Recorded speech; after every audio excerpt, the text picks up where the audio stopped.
کہ ٹرمپ کی ظالمانہ پالیسیوں سے دنیا نا کی حد تک تنگ آ چکی ہے، ہمسائے ان سے تنگ ہے۔ وینزویلا کی مثال آپ کے سامنے ہے، اسرائیل کی سرپرستی کرتے ہوئے سب کچھ آپ کے سامنے ہے، عرب میں انہوں نے جو ماحول اس وقت گرم کر رکھا ہوا ہے جنگی، وہ آپ کے سامنے ہے۔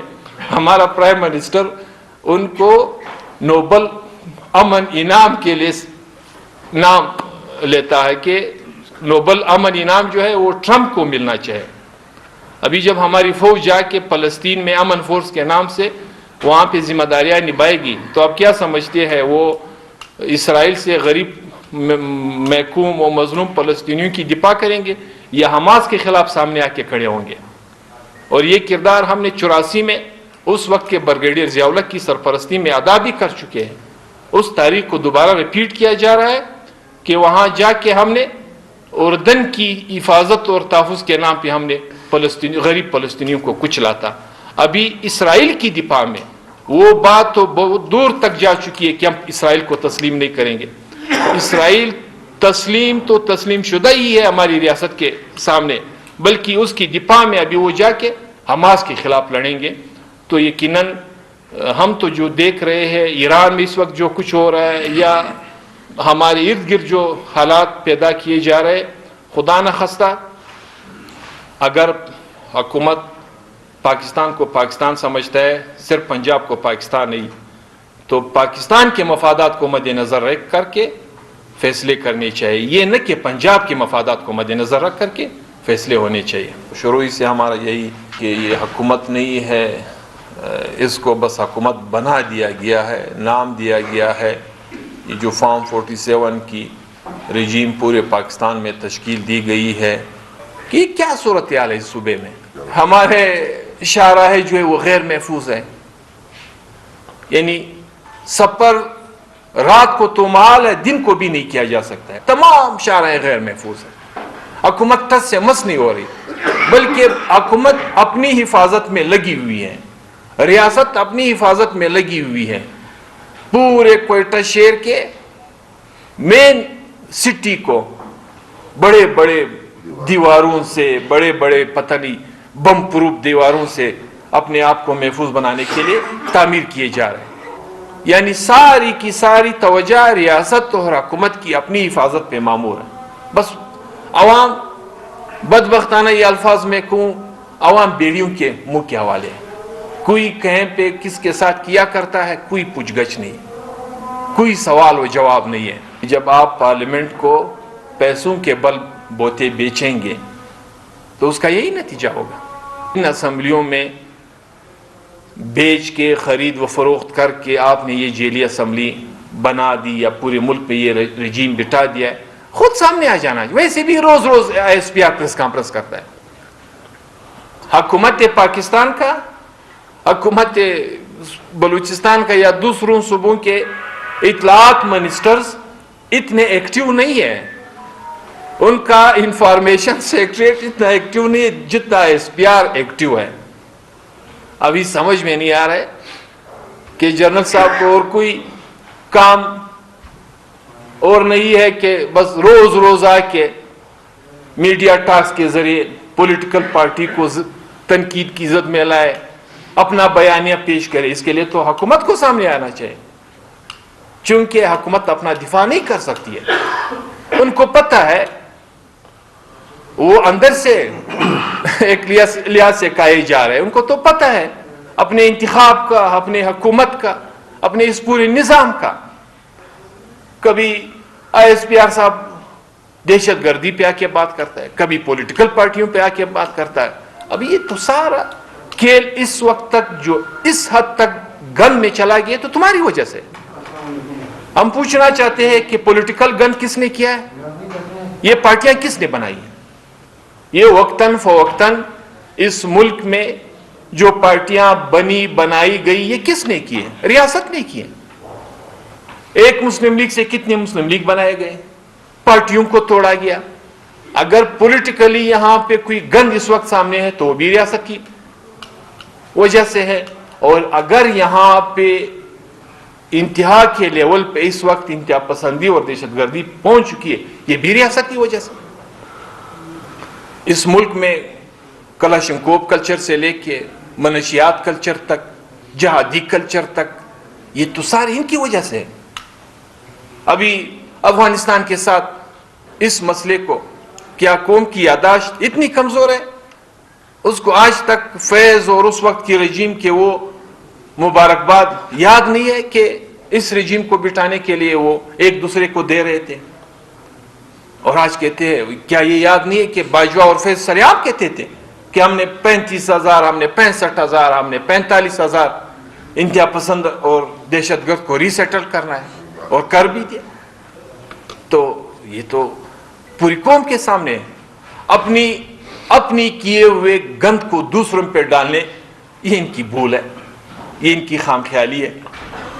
ہمیں اندازہ ہے جب ہم دہشت گردی کے خلاف بات کر رہے تھے، جب ہم انتہا پسندی اور دہشت گردی کو کنڈم کر رہے تھے، تو سب سے پہلے سب میں ہمارے خلاف یہ ریاست کھڑا تھا۔ عوامی نیشنل پارٹی کو ملک دشمنی سے لے کے دوسرے کے ایجنٹ تک، کرپشن کے الزامات تک، ہمیں اپنے عوام سے دور کرنے کے لیے ہر وہ حربہ استعمال کیا گیا کہ کیسے اور کس طریقے سے عوامی نیشنل پارٹی اور قوم کے درمیان ایک خلا پیدا کی جائے۔